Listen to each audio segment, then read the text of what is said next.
Hi welcome. मैं सत्यनारायण तिवारी आप सबका वेलकम करता हूं अपने यूट्यूब चैनल तिवारी एजुकेशन पर। दोस्तों आज का जो टॉपिक है अपवाह, जो हम लोगों ने वीडियो के पहले पार्ट में हमने पढ़ा था, आज दूसरे पार्ट में पढ़ेंगे अपवाह का दूसरा पार्ट। हमने उस वीडियो में पढ़ा था कुछ चीज़ें, अपवाह कैसे बनता है, ठीक है, और अपवाह के द्रोणी क्या है, ये कैसे होती हैं, गंगा नदी कहाँ से निकलती है, ये सभी चीज़ों पढ़े। अब पढ़ेंगे यमुना नदी हिमालय के यमुनोत्री हिमानी क्षेत्र से निकलती है और यह गंगा के दाहिने किनारे के समानांतर बहती है और प्रयागराज में आकर ये गंगा में मिल जाती है, इसलिए इसे प्रयागराज तीर्थ स्थल क्षेत्र कहा जाता है। अब घाघरा, गंडक और कोशी नदी, ये तीनों नदियां जो है नेपाल के हिमालय से निकलती है और अंबाला से सुंदरवन तक की लंबाई का जो लगभग क्षेत्र है वो 1800 किलोमीटर है, लेकिन परंतु इसके ढाल में जो गिरावट है वो मात्र 300 मीटर का है। ब्रह्मपुत्र को तिब्बत में सांगपो और बांग्लादेश में यमुना कहकर बुलाया जाता है। प्रायद्वीप भाग जो है, प्रायद्वीप की जो नदियां हैं, अधिकतर नदियां, जो मुख्य नदी उसमें से कौन कौन से है, तो महानदी है, गोदावरी नदी है, कृष्णा नदी है, कावेरी नदी है जो पूर्व की ओर बहती है। अब हम जानेंगे नर्मदा नदी का उद्गम मध्य प्रदेश के अमरकंटक पहाड़ी के निकट से हुआ है।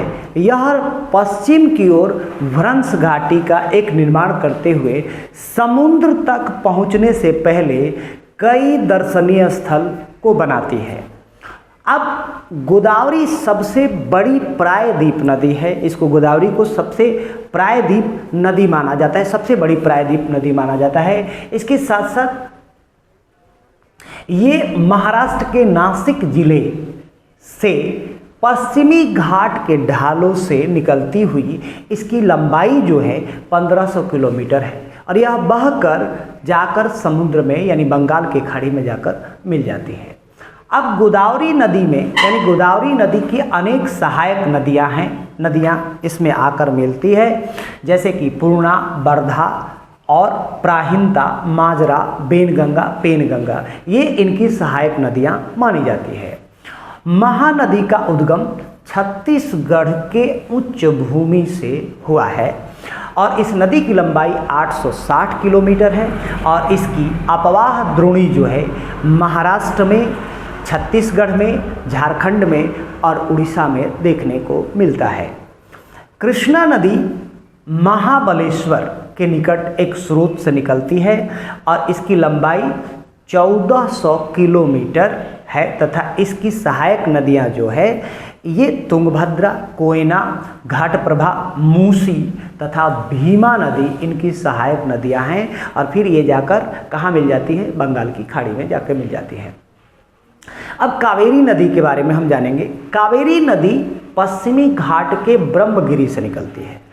ऐसा कहा जाता है कि कावेरी नदी शास्त्रों के अनुसार इसका धार्मिक महत्व है। कहा जाता है कि कौवे के चोंच मारने से वह कमंडल गिर गया और उस नदी का शुरुआत हुआ, उद्गम हुआ, इसलिए इसे कावेरी नदी का नाम कहा गया। और जो चोंच मारने वाला जो व्यक्ति था वो धर्मों में कहा गया है कि वह गणेश भगवान थे। हालांकि इस किताब में इसका जिक्र नहीं है, 9th क्लास में इसका जिक्र नहीं है, लेकिन हमने एक एक्स्ट्रा जानकारी में आपको दिया।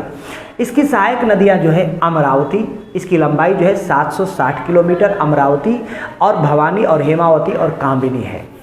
अब भारत में सबसे बड़ा जलप्रपात कावेरी नदी को माना जाता है, जहां पर इसे शिवम सुंदरम के नाम से भी जाना जाता है। यह प्रपात मैसूर, बेंगलोर तथा कोलार तथा स्वर्ण क्षेत्र को विद्युत प्रदान करता है। कावेरी नदी को दक्षिण में कावेरी नदी को गंगा भी कहा जाता है, गंगा के नाम से भी जाना जाता है। वहाँ पे कई संगम स्थल भी है, यानी दर्शनीय स्थल भी है। यहाँ कावेरी नदी को गंगा नदी की तरह पूजा जाता है। तो बहुत बहुत धन्यवाद, फिर मिलते हैं। ये था अपवाह का सेकंड पार्ट। हम अब तीसरे पार्ट में आपसे मिलेंगे। बहुत बहुत धन्यवाद।